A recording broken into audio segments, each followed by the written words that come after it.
Hey, everybody. Steve and I have over 20 years of experience as therapists and a whole lot longer than that as addicts in long-term successful recovery. We know better than anyone what works and what doesn't to break out of porn and sex addiction, to heal betrayal trauma, and to reclaim your relationship. And we've gone ahead and poured all of our personal and professional recovery and healing experience into a first-of-its-kind program for addicts, spouses, and couples. We call it Dare to Connect. At least 4 times every week, we engage with you in real time, in the trenches, giving you the knowledge and tools to take back your life and relationship. Whatever else you guys have done on your journey for healing and recovery, we guarantee you have never done anything like this. We've made all the mistakes so you don't have to. Please don't reinvent the wheel. Guys, come on, let's get real. Tomorrow never really comes. Don't wait one more day to change. Claim your free 2-week trial today at daretoconnectnow.com.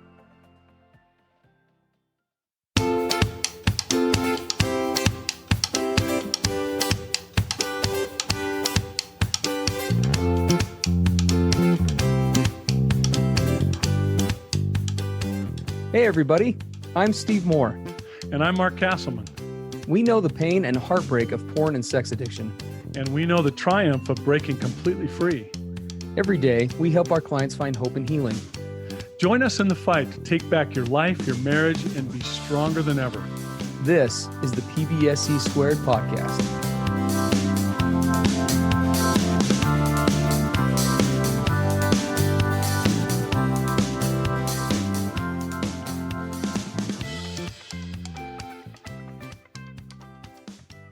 Hello, everybody. Welcome to the PBSE Podcast, episode number 147. I'm Steve Moore, and Mark Castleman's with me today. Good to be with you guys on this fabulous October day, is what it is for us as of recording right now. The air is crisp.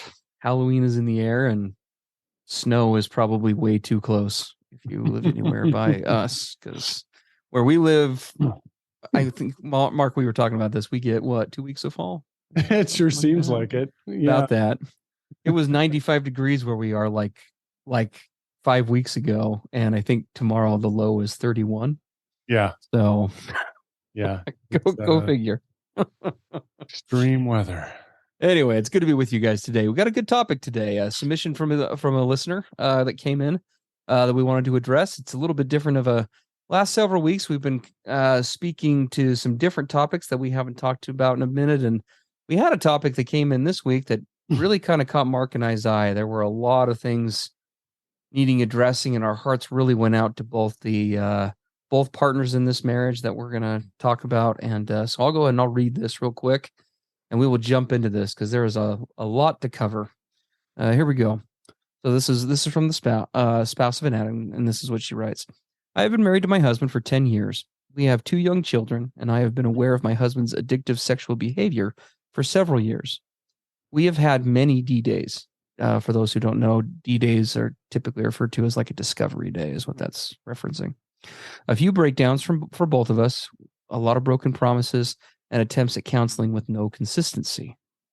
The behavior seems to ebb and flow. It is typically pictures, videos, texts, but has gotten physical in the past, meaning his behaviors. She then goes on to say, he is now involved physically with someone. This was discovered by me. His initial reaction was that he was not able to feel, quote, happiness, unquote. He's always searching, and this physical relationship is a result of acting out via texting that grew to more. His words, he has been unable to end this relationship, yet he states he would like to keep our family intact, that he loves me, but that he is struggling. He has not ended this affair, and I am broken, pretending for my kids that all is well. I have listened to all of your podcasts. I know this is crazy that I am living this pretend life while he continues with this relationship. It is eating me alive. I understand addicts are powerless over their addictions. He has said many times he is unable to stop and how desperately he wishes to. How can't I, quote, accept, unquote, this continued affair relationship until he gets good help, knowing he is, quote, powerless, unquote, at the same time? If he is truly addicted, then I understand he cannot stop on his own. I just cannot continue to pretend for my kids' sake any longer. Thank you for everything you do. And I'm going to be real candid. It is triggering as hell to read through this. Yeah.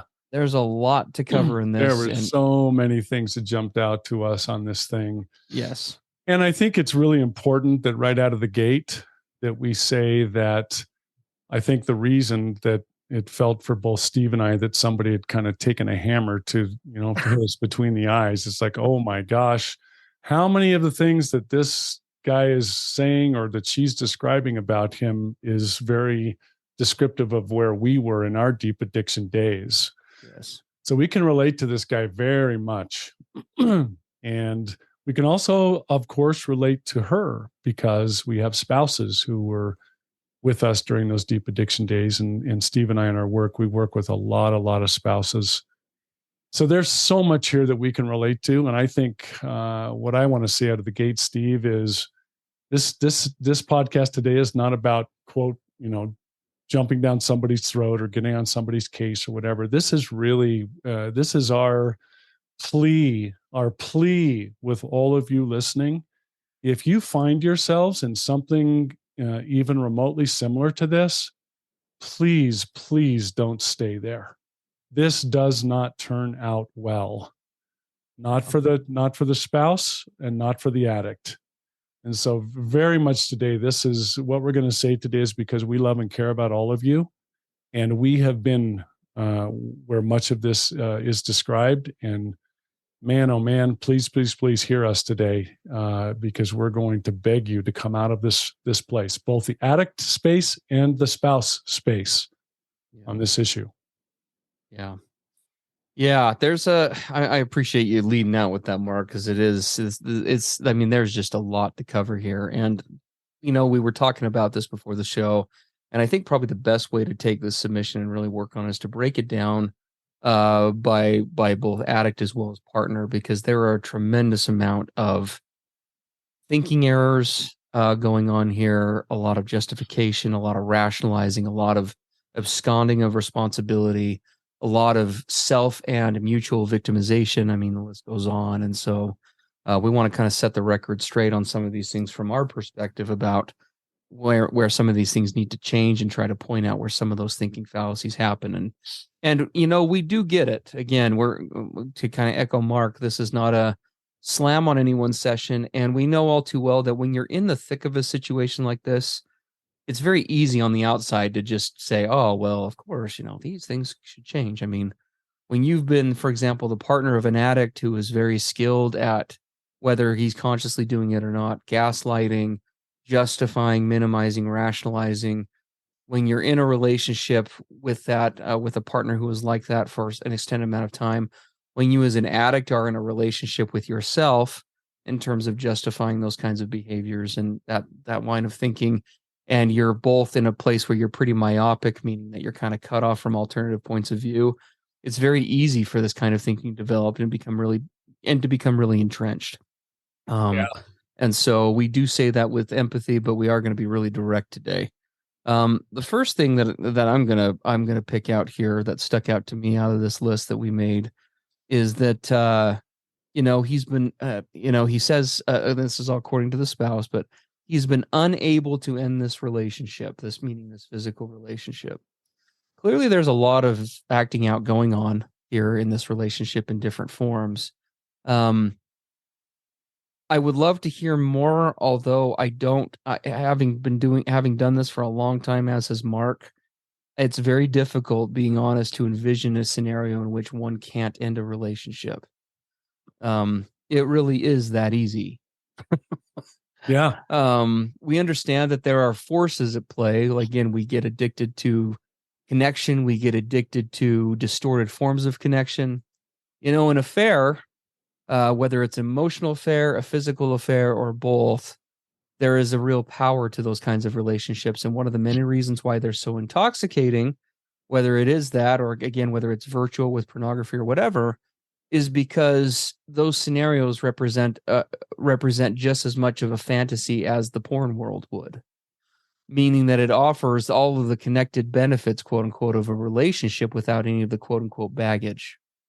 Any affair, I wouldn't say any, but most affairs on the outside look very appealing, far more so than one's relationship of origin if one ever finds themselves going there, because a plate full of dessert without any of the vegetables always looks appealing on the surface. Yeah, I Right. often say, the affair relationship, you go off for the big rendezvous with all of the, of course, powerful feelings and aspects of it. And then you get to walk away. You don't have to do Correct. it. You don't have to change dirty diapers or, take out the trash or deal with all of the regular stuff of life. None of that's part of that relationship. So is it going to Correct. be incredibly alluring? It's going to be incredibly intoxicating, of course, because it isn't real. And in real life, on the surface is never going to hold a candle to that kind of idealized, sanitized version of living. Nope. But that's just it. Is it's not real, right? No matter however real it may feel, it's not. It isn't real in totality, and to whatever degree that it is, if it's coming at a cost of what you say you are authentically wanting to pursue, then at the very least, then there's a lot of self denial and self deception going on there. This addict, according to the spouse, again talks about how he wants to stay in this relationship. He desperately loves his wife, but is going out and is actively choosing another relationship with another person. And there are lots of definitions of love that we explore in this program. We talk a lot about what love looks like with a partner and what it doesn't, and every relationship is different.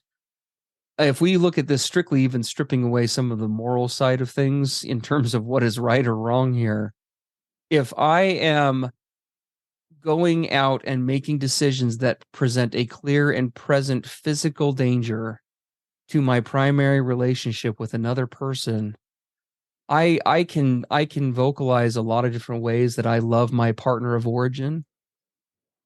That's not love.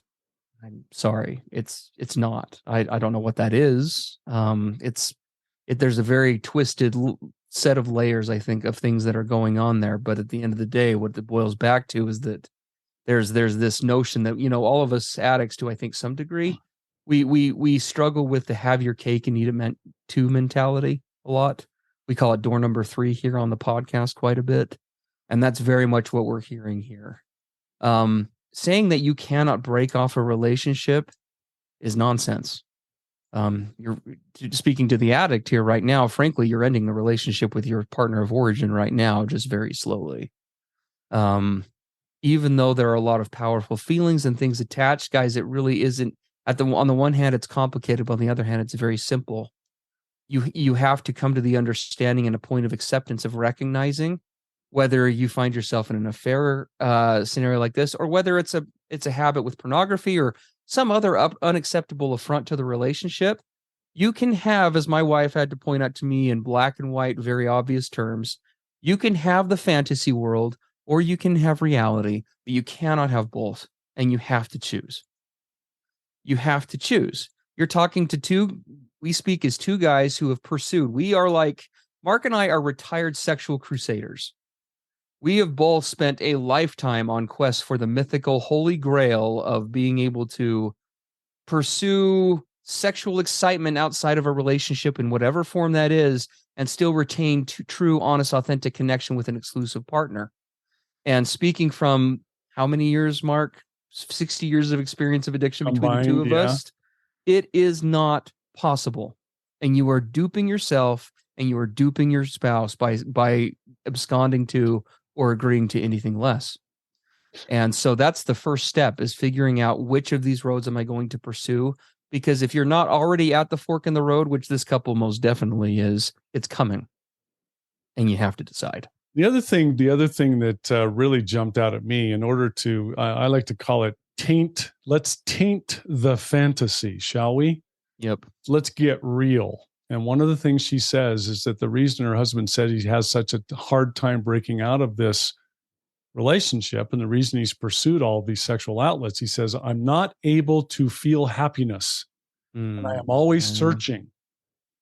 That is such a gigantic tell right there. Yeah. What it does, if you're willing to look at it, is it starts to get to what we call the underlying core forces, the underlying core issues, the core motivations about why we go to these outlets in the first place. if this were about, this affair being the ideal relationship, right? So wonderful and magnificent and connecting and whole in so many ways. Okay, that would be a different issue that we're talking about. But that's not what he's saying. He's saying, I do all these things because I'm not able to feel happiness. I'm always searching, always looking, always longing and yearning. Well, these are core issues that I'm inviting this guy and anybody listening. Are you willing to start to get under the surface behavior? You can say, you know what? I'm just powerless over this. I'm powerless over it because I don't feel happiness and I'm always searching. So I have no choice but to go get it here. Mm-hmm. Really? Really? How about starting to explore why you're not able to feel happiness? Yeah. Where does that come from? What is that about? How long have you felt that? Is this something you've struggled with your whole life? And do you really, really believe in your heart of hearts that this yearning and searching for happiness is going to be fulfilled by this affair or by the pornography or by the strip clubs or whatever else is going on? Do you really, really believe in your higher true self that my search for happiness is going to be fulfilled in this place? Yeah. So that tells you that the whole thing he's involved with, when he says it's a relationship he cannot break, the whole thing is suspect in Yes. so many ways. He's on the wrong track. You're Yes. searching for the answer in the wrong place. And what you're going to find is what I did and Steve did, is that this way of searching to find happiness that you're always yearning for, this way of searching is insatiable. It will never be filled. It will never arrive. It will never deliver what you are yearning and wanting. You'll always be left wanting. Yep. No, it's absolutely true. And probably the most troubling piece of this, because I know we've got the other side of this to get to, and these podcasts are short, but the other side of this or the piece of this that I want to address the most before we kind of switch over to the spouse, because there's a lot we could say on the addict side of this. And this is the part that I find the most distressing. Again, this is just the partner's account, so we don't know what the addict side of this is, but there's this perpetual notion throughout this whole, when you look at the verbiage of how this is written and according to the spouse, what this addict is saying, there's this distorted, and Mark was mentioning this before the program, this concept of being powerless around your addiction, which is a 12-step founded based concept, is frankly being bastardized into 6 Ways to Sunday here. Being powerless over one's addiction, which is true, we would never expect anyone to overcome that alone, cannot be used as a shield to accountability for the things that are not being done. Okay, you're powerless to your addiction. We can accept that. I can accept that. That Mark can accept that. Those are understandable concepts. But what are you doing? What steps are you taking? Because according to the spouse, all that we're hearing here is that he's waiting to find good help, quote unquote, whatever that means. He's just not able to make a break from it because he's on this search for happiness. Well, what other areas are you looking for happiness in, right? Addressing what Mark was talking about a minute ago. What steps are you actually taking? According to what the spouse said here, she discovered the affair. To the addict, I would lovingly say, where's the transparency? Where's the proactivity? What are you doing other than speaking a lot of eloquent words to actually make change? We talked about this very concept. I'm going to say something word for word that we said on the Dare to Connect program to our addicts this morning, right? We can all vocalize the desire and the want to change, but woulda, coulda, shoulda. What things are you actually doing? You may be addicted to acting out. You are not addicted to not doing hard things. You are not addicted to getting online and looking up a recovering program like Dare to Connect and signing up for a 2-week free trial, by the way. You are not addicted to finding a therapist and consistently attending. You are not addicted to not being open with other people and with your wife. These are things that you can and need to be practicing if you are in fact serious. In this concept of powerlessness, I could really relate to this guy because I used the term powerlessness for many, many years to justify my behaviors. Yeah. I'll never overcome this. I'll never beat this. I'm going to take this to the grave. This is just something I'll be stuck with the rest of my life. And there was a defeatism. There was a victimhood to my attitude as I would say those words. I did not understand what admitting powerlessness means. I didn't know. If we truly admit that we are powerless, right, in the 12-step sense, what that means is that I'm coming to the place where I am humbled to the dust, and I am willing to acknowledge that I cannot do this my way. Correct. I cannot do this by myself. I am powerless. But when I see the description of this guy, he's saying he's powerless, but if he really believed that, then he would be ready and willing to put, quote, his way off to the side and embrace a better way, a higher way. But he keeps doing it his way. Yeah. Every time he runs off to this woman to have another encounter, that is his way. Yes. If he really felt he was powerless, he wouldn't keep doing it his way. He would be looking for another. Exactly. And actively pursuing it, not just saying I'm looking for another, but actively pursuing it. We better shift over just for sake of time here to our addict partner here, because there are things that need to be addressed on the other side too. First of all, I would just say, speaking for both Mark and I, how much we empathize and connect with the pain and the difficult situation that this spouse finds themselves in. We know that the pressure to keep a family together, to keep a relationship together, you have 2 young kids. Those are all great, and we don't even pretend to understand the uniqueness of that situation. Nevertheless, despite all of that, there are a couple of things that I think need to change for sure. That Mark and I think need to change.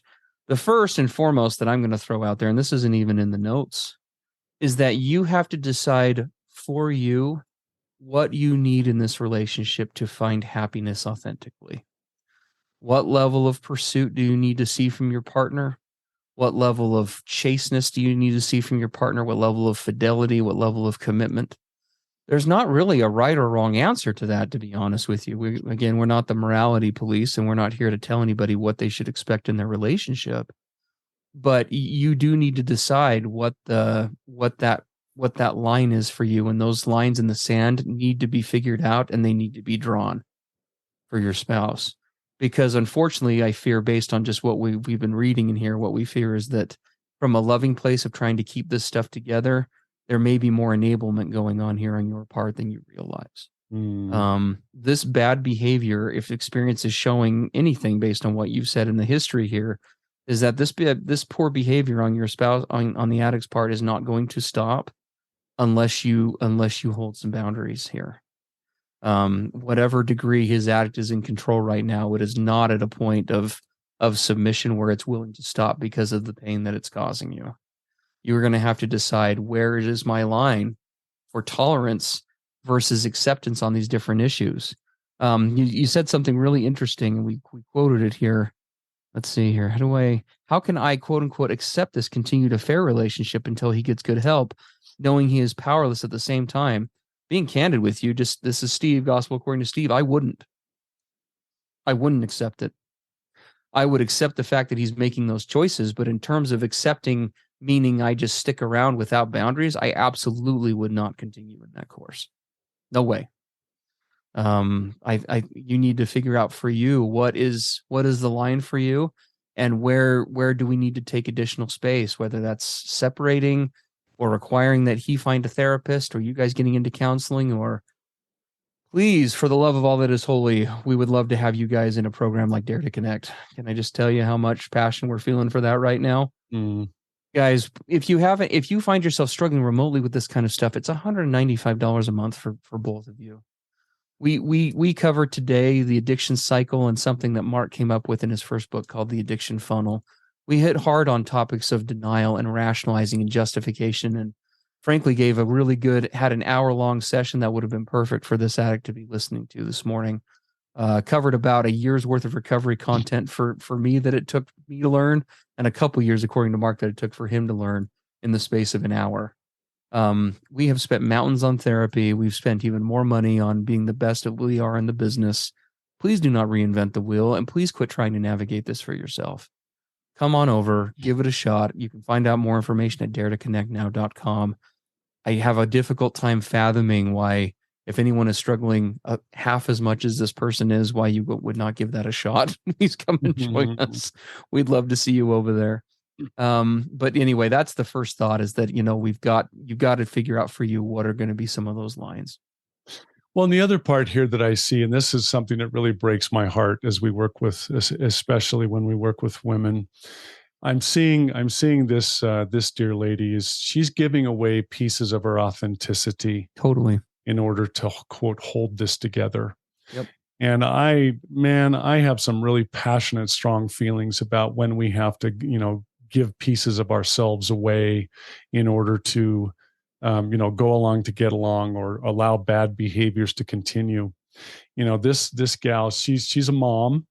And I know from what little we know, as she expresses it, she knows this isn't good for her kids.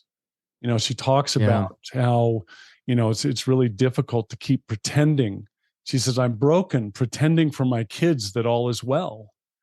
So she, as a mother, knows this isn't healthy for my children. That's my authenticity as a mom. And yet she's sacrificing giving that away because of her spouse's bad behavior. Yes. One of the things I can tell you as a kid who grew up in a home like this is that those children are not naive. Kids are actually more intuitive and more seeing than we can possibly imagine. And kids may not know exactly what's going on, but they can feel that something isn't right. Our mom's not happy. Our dad is absent and detached. And if those kids don't know exactly why that is, guess who they're going to blame automatically? They're going to blame themselves. Correct. Right? Because the adults in our lives when we were kids, those adults are like demigods. And if something's going wrong, it can't be their fault. They're too awesome and big and amazing. It must be me as a kid. And that's where a lot of the shame came from that fueled my addiction, was that I took upon my shoulders all the dysfunctional stuff that was happening to the adults around me. I was convinced it was my fault. Agreed. In an age-appropriate way, those kids need to know that this is not having to do with them, that this is stuff that mom's experiencing from other places. How much about that you talk about is a discussion for another time, but making it clear that mom is having a hard time and it's because of X, Y, or Z is important, so that they aren't assigning those things to themselves. Yeah. And again, age appropriateness there is critical, and it's not about throwing a spouse under the bus, but it also is about you not carrying water or protecting him from consequences, right? And the same holds true if you're going out in the world and spending time with family or friends. If you are having to sacrifice and put on a face and do all of those things, I mean, I'll just tell you from my perspective, and I say this coming from a lot of different relationships, whether it's platonic, whether it's romantic, whether it's whatever, going back to what Mark said, if it requires you to be something you are not to stay in it, the price is too high. It just is. And I have tried that with relationships ranging from family to people I've dated and romantically been involved with, to in-laws and to everyone in between. And it is not worth it. It's just not. Life is too short to spend it living it for somebody else. Yeah. You have to be able to find a space where you can be true to yourself. Now, does that mean that you will get up and walk today? No, not necessarily. But it does mean that you transparently hold your spouse accountable and hold up a mirror to him, as we say in counseling a lot, and make sure that you are reflecting back to him 100% what his actions or inactions are, the impact that they're having on you, on the relationship, and what the consequences are going to be if that continues. We, to whatever degree any spouse is listening is doing this, you have to stop being your partner's sin eater. You can't keep continuing to absorb their bad behavior. Context and the fact that there is a story behind his struggle does not minimize accountability. I think that's one of the ways spouses oftentimes get hooked in this. Your husband probably has a lot of reasons that are very valid why he struggles with addiction. I did too. But my dad dying in a plane crash and 2 bouts with cancer and a whole host of other things, at the end of the day, is never going to excuse me treating my wife the way that I treated her and going behind her back and violating the fidelity of our marriage. Doesn't matter. Context is not an excuse and does not diminish accountability. And so it's important that both parties are coming to, that's going to be really the starting point, is seeing the situation, I think, for what it really is, and both people becoming really more deeply aware of, how is this really impacting us, our relationship, us individually, and what do we want to do, because this isn't sustainable. Yeah. So Yep. tons more to say about that.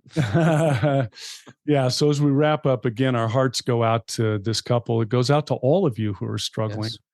But, please try to step out of the defensiveness, or, they're getting on my case or pointing out all the things I'm doing wrong. Really, this is a plea of love, and just saying to all of you, you don't need to stay where you are.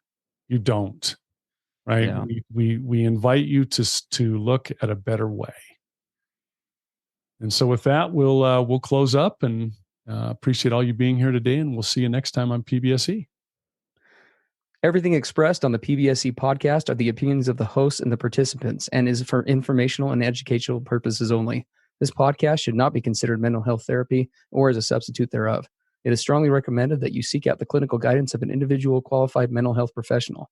If you're experiencing thoughts of suicide, self-harm, or a desire to harm others, please dial 911 or go to your nearest emergency room.